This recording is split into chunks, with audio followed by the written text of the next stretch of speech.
Olá pessoal, tudo bom? Hoje eu vou falar para vocês sobre três povos e lá na apostila tem muito conteúdo sobre esses três povos, os fenícios, os hebreus e os persas, então eu fiz um resumo, bem resumido mesmo, das principais coisas que vocês têm que saber sobre cada um desses povos. Não fiquem preocupados em decorar tudo isso, só entendam, tá? Com o tempo vai ficando mais fácil de vocês entenderem quem fez o quê, que povo contribuiu com o quê, como que eles eram formados, onde habitavam, mas vocês não precisam decorar tudo isso, tá, gente? Só para vocês conhecerem. Quanto mais vocês entenderem, mais fácil vai ficar para vocês lembrarem isso depois, tá? Então não precisa fazer decoreba. É só para vocês conhecerem hoje os três povos que eu vou apresentar para vocês, pra gente encerrar o Crescente Fértil, que é aquela região que a gente viu, onde ficava a Mesopotâmia, o Egito. Agora a gente vai estudar outros três povos e tem muita coisa para saber sobre eles. Então, pra gente não ficar muito tempo em cada um desses povos, porque a gente tem pouco tempo, é um capítulo só, a gente vai tentar ser bem resumidinho agora, certo? Então, com relação aos fenícios, eu coloquei aqui no resumo que a história deles começa em mais ou menos 1200 a.C. e 539 a.C. Onde que eles moravam? Ali pertinho do Egito, onde hoje é a região do Líbano, certo? Eles trabalhavam com o quê? Basicamente, eles plantavam, pescavam e vendiam madeira para outros povos, principalmente para os egípcios, tá? No que eles se destacavam? Eles eram grandes navegantes e criaram um alfabeto parecido com o nosso. Então, o alfabeto que a gente utiliza, gente, o mais parecido, veio dos fenícios, tá? A gente viu que os egípcios tinham uma forma de escrita, na Mesopotâmia eles tinham outro, mas o mais parecido com o que a gente usa é dos fenícios. E eles eram grandes navegadores, eles desenvolveram muitas técnicas de navegação e eles eram pessoas conhecidas justamente por conta da navegação, porque eles estavam sempre muito ligados ao mar. Como que era a política? Então, os reis governavam junto com um grupo de anciãos. O que é um ancião? É uma pessoa mais velha. Nesse caso aqui, né, na Fenícia, eram os homens mais velhos que praticavam um comércio ligado ao mar, tá? Por isso que a gente chama esse tipo de governo de talassocracia. Não se preocupem que tem aqui no resumo, vocês depois vão conseguir conferir, tá? Então, a talassocracia é um governo onde as pessoas que mandam são as pessoas que têm atividades ligadas ao mar. São pessoas que praticam o comércio e usam a navegação nos rios, nos mares, para poder ganhar dinheiro, tá? O comércio está ligado ao mar. Então, é uma elite, é um governo de pessoas do mar, ligado ao mar. Isso é talassocracia, tá? Então, quando a gente fala dos fenícios, a gente tem que falar disso. As pessoas que mandavam naquela sociedade e praticavam atividades ligadas ao mar.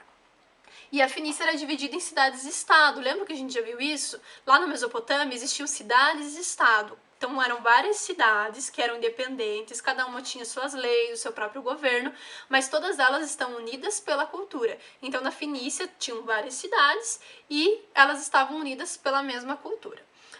Eles aumentaram o território deles, eles expandiram.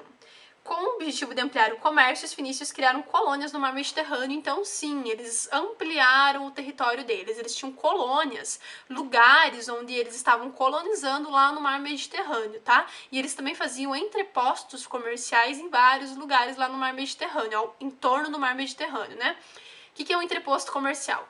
Eles iam nos lugares e faziam como se fosse uma lojinha lá, deixavam seus produtos e vendiam, podiam comercializar com as pessoas em torno de todo o mar Mediterrâneo, e isso a gente chama de entreposto comercial, tá? Então eles eram grandes comerciantes e estavam sempre navegando para levar os seus produtos, principalmente a madeira. O cedro é a madeira principal deles e eles comercializavam com muitos povos.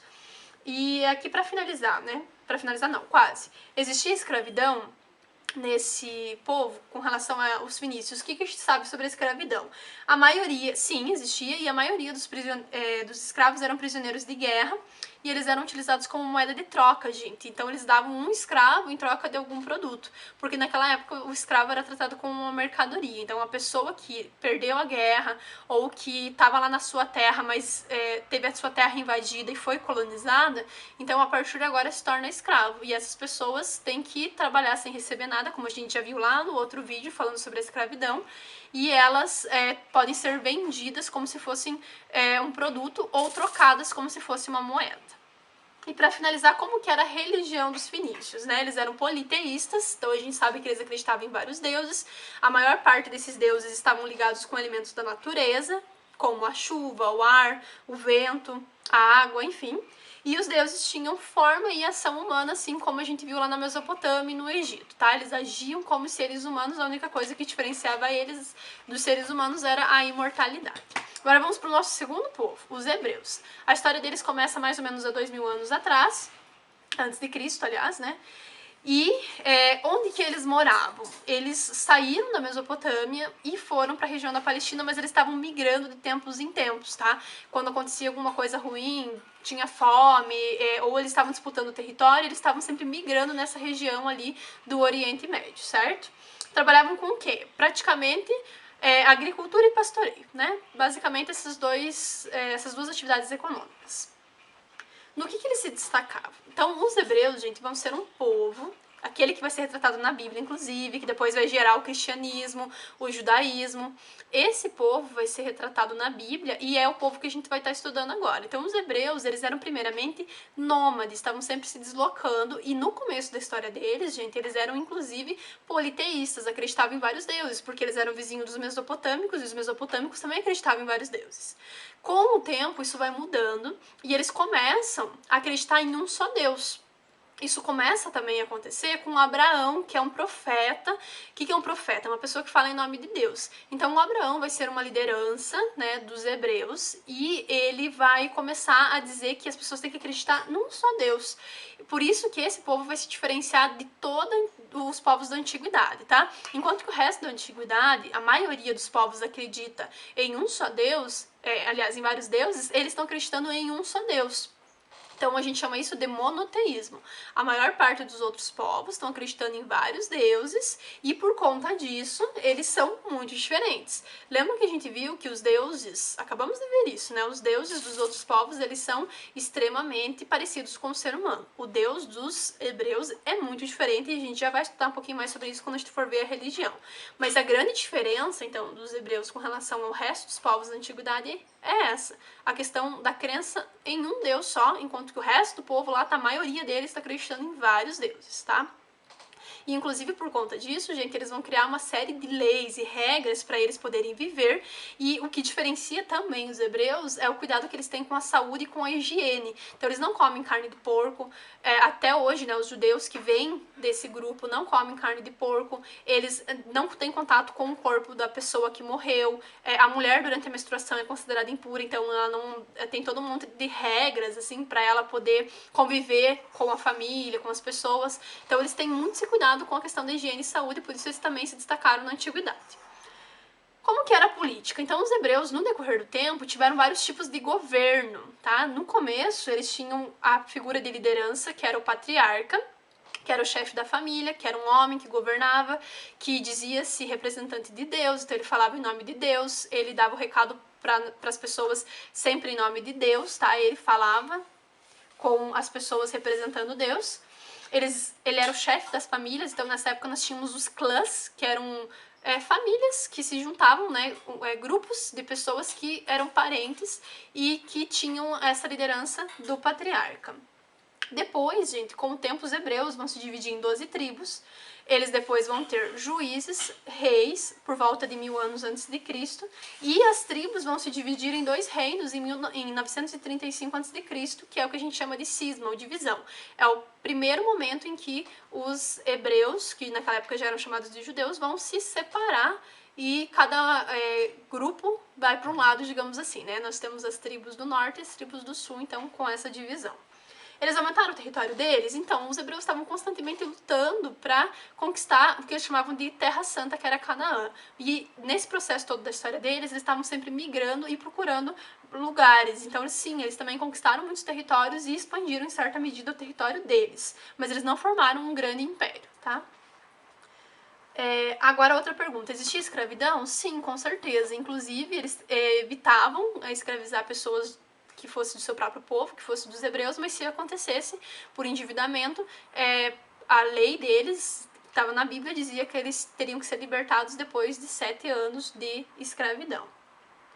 Como que era a religião? E agora, para encerrar, então, essa parte dos hebreus. Eles acreditavam em um Deus que fosse santo e bom, que era diferente dos outros deuses que podiam ter inveja, ter sentimentos ruins, que eram muito parecidos com o ser humano. Esse deus prometia a vida eterna, então as pessoas acreditavam que poderiam ter uma vida depois que morressem, quando esse deus estabelecesse um novo reino, uma nova vida aqui na Terra ou em outro lugar. E acreditavam no pecado. O que é o pecado? É uma ação ruim contra Deus, né? Você não seguia os mandamentos que esse Deus dava para eles. Então eles tinham uma série de regras e leis que eles tinham que seguir, e quando eles não seguiam, eles acreditavam que estavam pecando. Por isso que eles viviam uma vida cuidando para não pecar, para poder justamente ter essa vida eterna depois. Como eu falei para vocês, eles não comiam carne, tinham uma série de regras de higiene e também guardavam o sábado, assim como os judeus fazem até hoje. O que é guardar o sábado? É não fazer certas coisas no sábado. É um dia santo, é um dia separado, onde essas pessoas não trabalham, não compram e cuidam com as atividades que eles fazem. E por fim, nós temos o livro sagrado, que é a Bíblia, e essa religião deles vai dar origem ao cristianismo, ao judaísmo e depois ao islamismo também. São religiões que têm um fundo que vem dos hebreus. Agora nós vamos para o último povo, que é o povo persa, né? Então os persas vão começar a história deles ali em mais ou menos 2000 a.C. Eles moravam no leste da Mesopotâmia, então eram vizinhos dos mesopotâmicos. Trabalhavam com o quê? Com pastoreio, com agricultura, mas também se destacavam muito no comércio. Eles tinham muitas rotas comerciais. O que é uma rota comercial? É o trajeto que eles vão fazendo de um lugar para o outro e dominam o comércio nessa região. Então, como a gente viu lá que os fenícios tinham um comércio no Mediterrâneo, os persas tinham aqui na Ásia Menor um comércio muito intenso. Então eles dominavam várias rotas comerciais. E no que eles se destacavam? Eles expandiram o território e dominaram grande parte do Crescente Fértil. Então eles dominaram grande parte da Mesopotâmia e do Egito. Então o grande destaque dos persas é porque eles foram grandes conquistadores e criaram um grande império. Como que era a política deles? Então, no começo da história deles lá, eles foram dominados pelos assírios junto com os medos. Aí depois eles vão se juntar aos medos e vão dominar os assírios. E depois ainda os persas vão dominar os medos e aí eles vão começar a dominar o resto do Crescente Fértil, como a gente viu. Toda essa região que a gente estudou que eles vão acabar dominando, tá? Eles tinham a característica de serem tolerantes com os povos que eles estavam dominando. Eles deixavam que eles mantivessem sua cultura desde que eles pagassem impostos e se submetessem a eles. No governo do Dario, eles criaram as satrápias, que eram províncias, tá? Era espécie de cidades, digamos assim, onde cada uma dessas cidades tinha o sátrapa, que era um líder político, que era amigo, que era um homem de confiança do rei persa, justamente para manter o controle sobre todo esse império que eles vão conquistando, porque à medida que eles vão crescendo o território, eles vão conquistando muita gente, muitos territórios. E por conta disso, eles precisam ter um governo forte. Inclusive, eles tinham fiscais que ficavam viajando pelo império, informando tudo o que acontecia para o rei, para ele saber. Então, eram os olhos do rei em todos os lugares, justamente para ele ter certeza de que todo mundo estava pagando imposto, estava se submetendo a ele, e por isso ele dava liberdade dessas pessoas de manterem a religião e a cultura delas, desde que se submetessem ao poder dele e pagassem os seus impostos. Eles aumentaram o território? Sim, a gente acabou de ver que eles criaram um território gigantesco. E com relação à escravidão, existia escravidão com relação aos persas? Sim, inclusive porque eles conquistavam muitos territórios, eles acabavam fazendo muitos prisioneiros de guerra e deixavam que essa galera toda fizesse parte do exército, inclusive. Então o exército deles acabava crescendo também por conta disso. E para finalizar, como que era a religião deles, né? Quando eles ainda eram tribos, até formar o império, eles acreditavam em vários deuses e esses deuses tinham também proximidade com os elementos da natureza. Só que quando eles vão se tornar um império, vai surgir uma figura, que é o Zoroastro, que ele vai começar a pregar a crença em apenas dois deuses principais. Um que representa o bem e outro que representa o mal. Então é quase uma religião monoteísta, é quase uma religião que acredita em um só Deus. Eles acreditam num Deus que criou tudo, mas desses dois deuses, ou dessas duas forças, que são o bem e o mal, que acabam governando o mundo. Eles também acreditam em vida eterna, em uma vida eterna depois que morrerem, em um Salvador, né, que poderia salvá-los e libertá-los, assim como os cristãos também acreditavam, né, os hebreus. E o livro sagrado deles é o Zend Avesta. A religião deles é chamada de Mazdeísmo. Então essas são as principais informações sobre os povos que a gente acabou de estudar: os persas, os fenícios e os hebreus. Se vocês tiverem dúvidas, perguntem.